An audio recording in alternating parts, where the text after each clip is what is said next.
Assalamualaikum warahmatullahi wabarakatuh.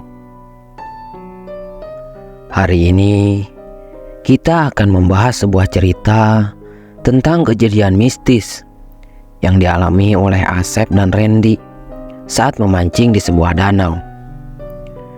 Mereka tidak tahu bahwa danau itu dulunya bekas pemakaman, dan akhirnya mereka mendapatkan teror yang menyeramkan. Pada suatu hari, Asep dan Randy, dua orang pegawai pabrik yang bekerja di kota Bandung, sedang beristirahat di kantin pabrik. Mereka sedang mengobrol tentang rencana untuk memancing di hari Minggu.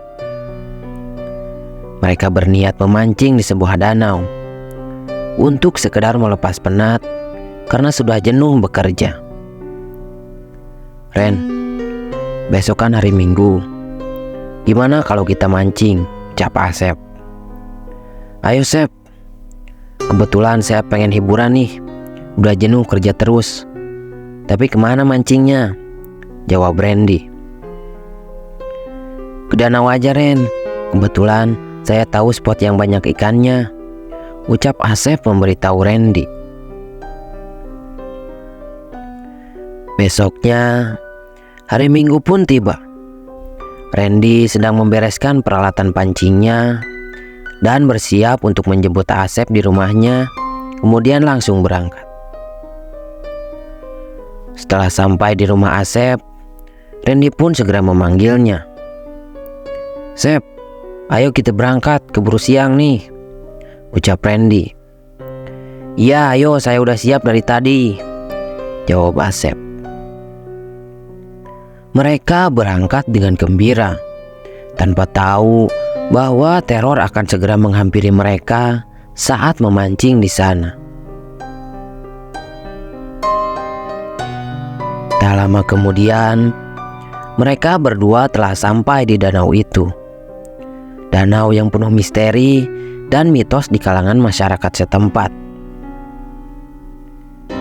Saat itu, mereka langsung menyewa rakit yang berada tidak jauh dari situ. Spot yang mereka tuju terletak agak jauh dan sangat jarang orang memancing di situ. "Sep, tempatnya masih jauh nggak?" tanya Randy. "Bentar lagi juga nyampe," jawab Asep. Akhirnya mereka pun sampai dan langsung mengeluarkan alat pancingnya. Di sana juga ada seorang bapak-bapak sedang memancing sendirian. Asep dan Randy tidak terlalu memperdulikannya. Mereka hanya fokus pada pancingannya masing-masing. Dan benar saja apa yang dikatakan Asep. Di sana banyak sekali ikan. Mereka bergantian menaikkan ikan yang cukup besar. Mereka berdua senang bisa mendapatkan banyak ikan. Tidak terasa, hari sudah siang. Mereka berdua merasa lapar, dan akhirnya mereka membeli kopi dan makanan yang dijajakan penjual yang lalu lalang menggunakan perahu. "Pak, pesen kopi 2 sama makanan," ucap Asep ke penjual kopi itu. "Boleh Mas, ini kopinya," jawab penjual itu.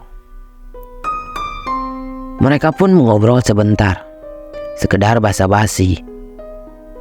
Tetapi penjual kopi itu malah mengingatkan mereka harus hati-hati ketika memancing di tempat itu. "Mas, kalau mancing di sini hati-hati ya. Soalnya di sini tempatnya angker. Banyak kejadian-kejadian aneh," ucap bapak penjual kopi itu. Asep dan Randy hanya tersenyum, tidak percaya mendengar kata-kata bapak itu. "Ya, tenang aja Pak, kami nggak takut kok," ucap mereka berdua. Akhirnya penjual kopi itu pergi untuk berjualan kembali meninggalkan Asep dan Randy. Tidak lupa pula, Randy dan Asep menawarkan kopi dan makanan yang barusan mereka beli kepada bapak-bapak yang mancing sendirian tadi. "Pak, sini ngopi dulu," ucap mereka berdua. Namun, bapak-bapak itu tidak menjawab, hanya tersenyum melihat mereka. Sesekali, Randy dan Asep memperhatikan bapak-bapak itu. Merasa ada yang aneh, karena bapak-bapak itu dari tadi diam saja dalam waktu yang lama. "Sep, kamu lihat deh, kok bapak-bapak itu diam aja sih?" ucap Randy. "Iya, kenapa ya? Saya juga bingung," jawab Asep. Tidak terasa, sore pun tiba. Mereka masih memancing di tempat itu. Tapi kejadian aneh pun mulai muncul. Asep melihat seperti ada sekelebat bayangan di pepohonan di tepi danau. "Ren, kamu tadi lihat nggak ada bayangan lewat di pohon?" tanya Asep. "Bayangan apa? Orang nggak ada apa-apa kok. Jangan nakut-nakutin deh," jawab Randy. Setelah kejadian itu, giliran Randy yang mengalami kejadian aneh, seperti ada yang memanggil. "Ada apa, Sep? Kok manggil saya?" tanya Randy ke Asep. "Saya gak manggil kamu kok. Orang dari tadi saya diam aja fokus mancing." "Kamu ngelamun kali," jawab Asep. Dari situ, mereka mulai merasa sedikit takut. Namun, masih tetap melanjutkan memancing. "Ren, kamu ngerasa ada yang aneh gak sih?" tanya Asep. "Iya, Sep. Makin sore kok makin serem ya suasananya," jawab Randy. Kemudian, suara-suara aneh itu datang lagi. Seperti suara memanggil dan suara gemuruh yang tidak tahu dari mana asalnya. Rasa takut menyelimuti Randy dan Asep saat itu.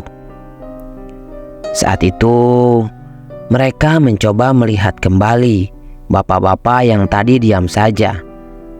Tetapi tiba-tiba bapak-bapak itu menghilang entah kemana. Mereka semakin takut dan langsung membereskan pancingan mereka.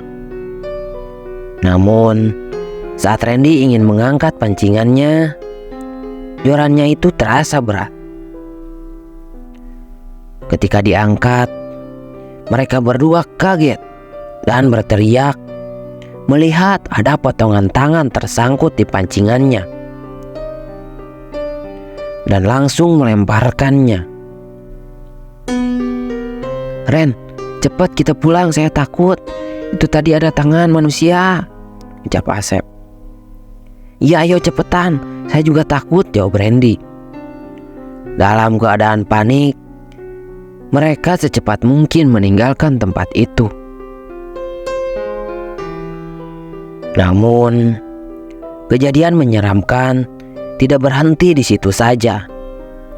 Saat mereka dalam perjalanan menuju ke tepian, terlihat di atas pepohonan di tepian danau ada bapak-bapak yang tadi menghilang, sedang bergelantungan, kemudian melihat mereka dengan tatapan mata yang merah dan wajah yang menyeramkan. Itu membuat mereka semakin ketakutan. Setelah sekian lama, akhirnya mereka sampai di tepian danau dengan nafas yang cepat. "Ren, itu bapak-bapak tadi kok gelantungan di pohon. Jangan-jangan itu setan, Ren." "Iya, Sep. Pantesan dari tadi diam aja." Tak lama kemudian, mereka berdua ditanya oleh salah satu warga di situ. "Mas, "Kenapa kok kalian ketakutan?" tanya warga di situ. "Iya Pak, tadi saya lihat ada potongan tangan di danau dan ada yang gelantungan di pohon. Wajahnya serem banget," jawab Asep. Kemudian salah satu warga itu menjelaskan bahwa tempat mereka tadi dulunya adalah tempat pemakaman sebelum dibuat danau, dan memang di sana sering ada kejadian semacam itu. Dan sosok bapak-bapak yang bergelantungan di pohon adalah sosok penunggu di situ. Mereka berdua terkejut mendengar hal itu. Kemudian langsung bergegas untuk pulang. Pada akhirnya, setelah melewati kejadian menyeramkan itu, mereka tidak pernah mau lagi mancing di tempat itu.